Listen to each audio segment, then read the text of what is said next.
Hi friends, ಅಮ್ಮನ ಕೈ ರುಚಿಗೆ ಸ್ವಾಗತ. ದಿಢೀರಂತ ಖಾರದ ಪುಡಿ ಗೊಜ್ಜು ಮಾಡೋದು ಹೇಗೆ ಅಂತ ನೋಡೋಣ. ಅನ್ನಕ್ಕೆಲ್ಲ ತುಂಬಾ ಚೆನ್ನಾಗಿರುತ್ತೆ. ಮನೆಗೆ ಏನಾದರೂ ಸಾಂಬಾರು ಇಲ್ಲ, ಏನಾದರೂ ತಕ್ಷಣಕ್ಕೆ ನಮಗೆ ಬೇಕು ಅಂದಾಗ ಈ ಥರ ಖಾರದ ಪುಡಿ ಗೊಜ್ಜು ಮಾಡಿಕೊಂಡ್ರೆ ತುಂಬಾ ಟೇಸ್ಟಿ ಇರುತ್ತೆ. ಮತ್ತು ನಮಗೆ ಜ್ವರ, ಅದು ನೆಗಡಿ ಆ ಥರ ಆಗಿ ಬಾಯೆಲ್ಲ ಕೆಟ್ಟಾಗ ಈ ಥರ ಖಾರದ ಪುಡಿ ಗೊಜ್ಜು ಮಾಡಿಕೊಂಡು ಅನ್ನದ ಜೊತೆ ತಿಂದರೆ ತುಂಬಾ ರುಚಿ ಇರುತ್ತೆ. ಈಗ ಹೇಗೆ ಮಾಡೋದು ಅಂತ ನೋಡೋಣ. ನೋಡಿ, ಸ್ಟವ್ ಮೇಲೆ ಒಂದು ಪಾತ್ರೆ ಇಟ್ಕೊಂಡು ಅದಕ್ಕೆ ಸ್ವಲ್ಪ ಎಣ್ಣೆ ಹಾಕ್ಕೊಳ್ಬೇಕು. 2-3 ಚಮಚದಷ್ಟು ಎಣ್ಣೆ. ಈಗ ಅದಕ್ಕೆ ಸಾಸಿವೆ, ಸ್ವಲ್ಪ ಸಾಸಿವೆ,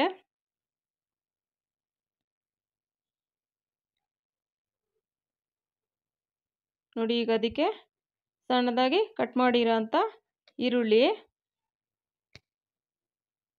ನಾನಿಲ್ಲಿ ಒಂದು ಈರುಳ್ಳಿ ತಗೊಂಡಿದ್ದೀನಿ, ದಪ್ಪ ಸೈಜ್ದು. ಈರುಳ್ಳಿ ಹಾಕಿದಷ್ಟು ರುಚಿ ಚೆನ್ನಾಗಿರುತ್ತೆ. ಚೆನ್ನಾಗಿ ಬಾಡಿಸ್ಕೊಳ್ಬೇಕು. ಸ್ವಲ್ಪ ಎಣ್ಣೆ ಜಾಸ್ತಿ ಇದ್ರೂ ಚೆನ್ನಾಗಿರುತ್ತೆ.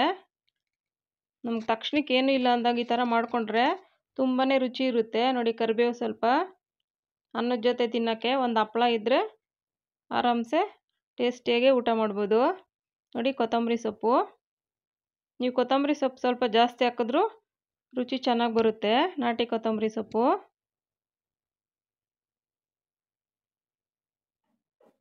ನೋಡಿ, ಈ ಥರ ಫ್ರೈ ಮಾಡಿಕೊಂಡು ಈರುಳ್ಳಿ ಬಣ್ಣ ಚೇಂಜ್ ಆಗಬೇಕು. ನೋಡಿ, ಈ ಥರ ಆಗಬೇಕು.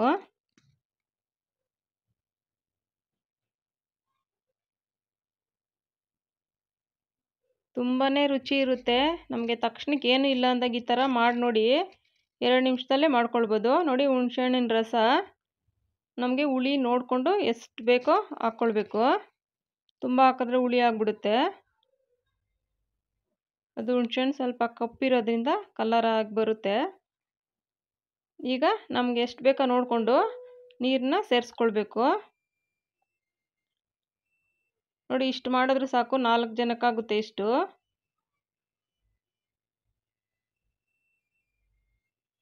ಸಿಂಪಲ್ಲಾಗೆ ಮಾಡ್ಕೊಳ್ಬೋದು ನಮ್ಗೆ ಈಸಿಯಾಗೆ. ನೋಡಿ, ಸಾಂಬಾರು ಪೌಡ್ರು ನಾನಿಲ್ಲಿ 1.5 ಚಮಚ ಅಷ್ಟು ಹಾಕ್ತಾಯಿದ್ದೀನಿ. ನಾವು ಮಾಮೂಲಿ ಬೇಳೆ ಸಾಂಬಾರಿಗೆಲ್ಲ ಹಾಕ್ತೀವಲ್ವ, ಅದೇ ಸಾಂಬಾರು ಪೌಡ್ರು.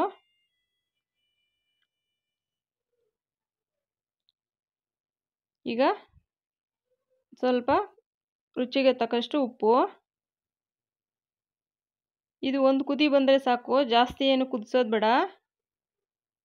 ಆ ಒಂದು ಕುದಿ ಬಂದ್ರೇ ಅದರದ್ದು ಅರೋಮ ತುಂಬಾ ಚೆನ್ನಾಗಿರುತ್ತೆ, ಟೇಸ್ಟು ತುಂಬ ಚೆನ್ನಾಗಿ ಬರುತ್ತೆ.